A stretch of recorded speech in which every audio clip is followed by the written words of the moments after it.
السلام علیکم ورحمۃ اللہ وبرکاتہ۔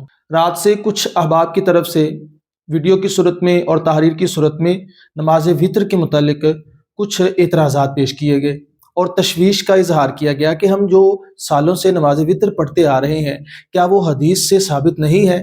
کیا وہ غلط طریقہ تھا جس میں ہمیں اللہ رب العزت کی بارگاہ میں معافی کا کہا جا رہا ہے؟ آپ پہلے وہ ویڈیو دیکھیں، پھر میں اس پر وضاحت پیش کرتا ہوں۔ ساری زندگی وتر کی نماز غلط ادا کرتے آ رہے تھے ہم۔ امیجن دیٹ رسول اللہ صلی اللہ علیہ وآلہ وسلم نے فرمایا کہ اپنی وتر کی نماز کو مغرب کی نماز کی طرح ادا مت کرو۔ ناؤ یہ وہ حدیث ہے جو مستدرک الحاکم میں رپورٹ ہوئی ہے، امام دارقطنی نے اس کو رپورٹ کیا ہے، امام بیہقی نے رپورٹ کیا ہے، اینڈ حافظ ابن حجر اسقلانی اس کو اپنی کتاب فتح الباری میں رپورٹ کرتے ہیں اور کہتے ہیں کہ یہ حدیث شیخین کے جو شیخ المحدثین ہیں، امام مسلم اور امام بخاری، ان کے رولز پہ پوری اترتی ہے، اس کی سند فلالس ہے، مطلب یہ حدیث اوتھینٹک ہے۔ ناؤ نبی علیہ السلام نے جو ہمیں منع کیا نا کہ وتر کی نماز کو مغرب 3 رکعت میں، ایک اور ایڈیشن یہ بھی ہوتا ہے کہ قنوت نازلہ پڑھنی ہوتی ہے۔ ناؤ سب کانٹیننٹ میں یہ کلچر ہے کہ قنوت نازلہ کی جگہ دعائے قنوت پڑھی جاتی ہے۔ دعائے قنوت از اللہم انا نستعینک ونستغفرک، اینڈ قنوت نازلہ از اللہم اہدنی فیما ہدیت۔ یہ دو ڈفرنٹ دعائیں ہیں۔ بچپن سے ہمیں بتایا جا رہا ہے کہ 2 رکعت میں بیٹھنا ہے، تحیات پڑھنا ہے، پھر 3 رکعت میں کھڑے ہونا ہے، اور پھر 3 رکعت میں رکوع میں جانے سے پہلے دعائے قنوت پڑھنی ہے۔ لیکن نبی علیہ السلام کی سنت تھی کہ وہ قنوت نازلہ پڑھا کرتے تھے۔ نبی علیہ السلام کی سنت تھی کہ وہ 2 رکعت میں بیٹھتے نہیں تھے، 3rd میں ڈائریکٹلی کھڑے ہو جایا کرتے تھے تاکہ مغرب سے اپنی وتر کو ڈفرینشیٹ کر لیں۔ انفیکٹ نبی علیہ السلام کی سنت تو یہ بھی تھی کہ وہ 2 رکعتیں وتر کی ادا کیا کرتے تھے، سلام پھیرتے تھے اور اس کے بعد ایک سنگل رکعت ادا کیا کرتے تھے، بیکاز وتر لٹرلی مینز آڈ۔ لیکن ہمیں تو ساری زندگی بتایا ہی یہی طریقہ گیا تھا۔ اگر ہم نے غلط نماز پڑھی ہے تو اس میں ہمارا کیا فالٹ؟ ہمارا فالٹ یہ ہے کہ ہم نیگلیجنٹ تھے، ہم نے علم حاصل نہیں کیا۔ نبی علیہ السلام نے ہم پر علم حاصل کرنا فرض رکھا تھا، ہر مرد اور عورت پر فرض کیا تھا۔ سو اس سے پہلے اگر ہم غلط نماز پڑھ رہے تھے تو ہماری نیگلیجنس تھی۔ اللہ مہربان ہے، رحیم ہے، الغفار ہے، الغفور ہے، معافی مانگے معاف کرے گا۔ لیکن صحیح طریقہ جان لینے کے بعد بھی اگر آپ وتر کی نماز غلط طریقے سے، خلاف سنت طریقے سے ادا کرتے ہیں تو یہ نیگلیجنس نہیں ہے، یہ اگنورنس ہے۔ سب سے پہلے میں یہ عرض کرنا چاہتا ہوں کہ یہ بہت دکھ کی بات ہے اور بڑے ہی افسوس کی بات ہے، لمحہ فکریہ ہے۔ ہمارا معیار اتنا گر چکا ہے دین کے معاملے میں کہ ہم ایسے لوگوں سے دین سیکھ رہے ہوتے ہیں جن کو دین کی دال کا نہیں پتہ۔ چند ترجمے پڑھ کے تو وہ آ کے دین کا علم سکھا رہے ہوتے ہیں اور ہم ان سے سیکھ رہے ہوتے ہیں۔ کیا باقی معاملات میں ہم اس طرح کرتے ہیں؟ کیا ہم اپنا یا اپنے بچوں کا علاج کروانے کے لیے کسی بھی ڈاکٹر کا انتخاب کر لیتے ہیں؟ یا ہم اپنی گھر کی تعمیر کے لیے کسی بھی معمار کو لے آتے ہیں؟ کیا ہم اس میں تحقیق نہیں کرتے؟ کوئی اچھا ڈاکٹر ہو، کوئی اچھا معمار ہو، کپڑے سلائی کروانے ہو تو اچھے درجی کا انتخاب کرتے ہیں۔ لیکن عجیب بات ہے، اتنا ہمارا معیار دین کے معاملے میں گر چکا ہے کہ دین سیکھنا ہے تو کسی سے بھی سیکھ لو۔ کوئی بھی سوشل میڈیا پہ بیٹھ کے حدیث ترجمے کے ساتھ سنا رہا ہوگا، ہم اس سے دین سیکھ رہے ہوں گے۔ اب میں آپ کے سامنے اس صاحب کی طرف سے پیش کیے جانے والے 3 اعتراضات جو حدیث کی روح سے پیش کیے گئے، میں ان کی وضاحت پیش کرتا ہوں۔ سب سے پہلے تو سیدنا عبداللہ ابن عباس رضی اللہ تعالی عنہ کی روایت ہے جو حضرت ابان رضی اللہ تعالی عنہ سے مروی ہے۔ ان کا یہ کہنا ہے، حدیث کے جو آخری لفظ ہے لا یقعد الا آخرہن، کہ حضور علیہ الصلوۃ والسلام نہیں بیٹھا کرتے تھے مگر صرف آخری رکعت میں۔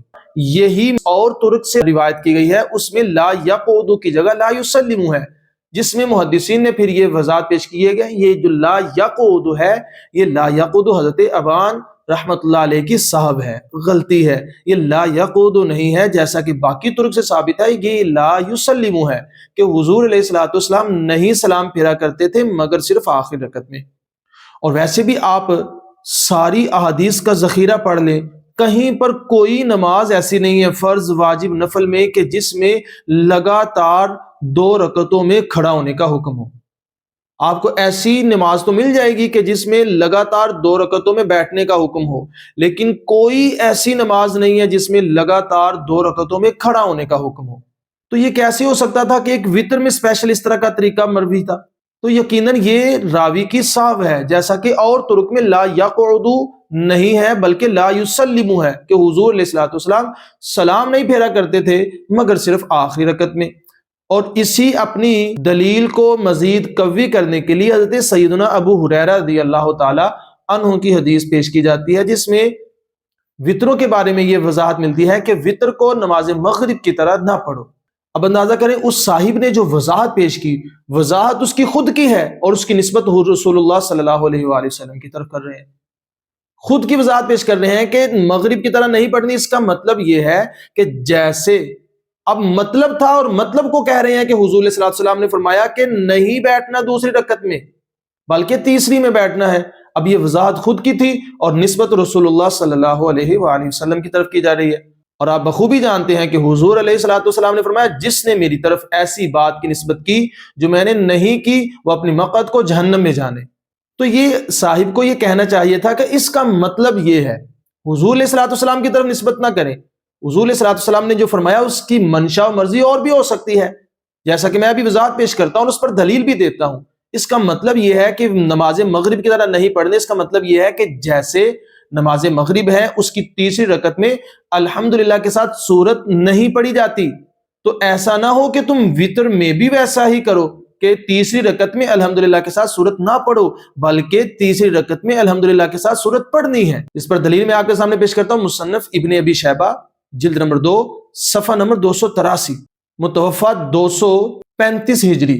اتنے پرانے محدث ہیں یہ، اور آپ اپنی کتاب میں یہ حدیث لے کے آتے ہیں، آپ کہتے ہیں کہ حضرت عبداللہ ابن مسعود رضی اللہ تعالی عنہ سے روایت ہے، آپ فرماتے ہیں نماز وتر 3 ہے نماز مغرب کی طرح، اور نیچے لکھتے ہیں اس کی سند صحیح ہے۔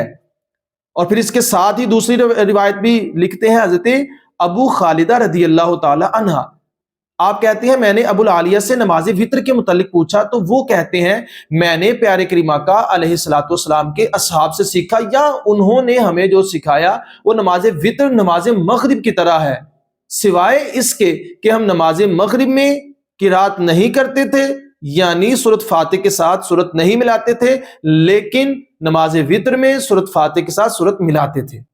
اور اس کے نیچے بھی لکھا ہوا ہے کہ اس کی سند بھی صحیح ہے، اور یہ آثار السنن جلد نمبر 2 صفحہ نمبر 12 کے اندر بھی یہ حدیث روایت کی گئی ہے۔ اور دوسرا اعتراض جو پیش کیا گیا نماز وتر کی رکعت کے متعلق، اس میں کافی زیادہ اختلاف ہے۔ احناف کا جو موقف ہے جس پر اتفاق ہے وہ نماز وتر 3 رکعت ہے۔ اور تیسرا اعتراض جو پیش کیا گیا کہ ہم شروع سے پڑھتے آئے ہیں اللہم انا نستعین کا دعا، یہ کسی حدیث سے ثابت نہیں ہے۔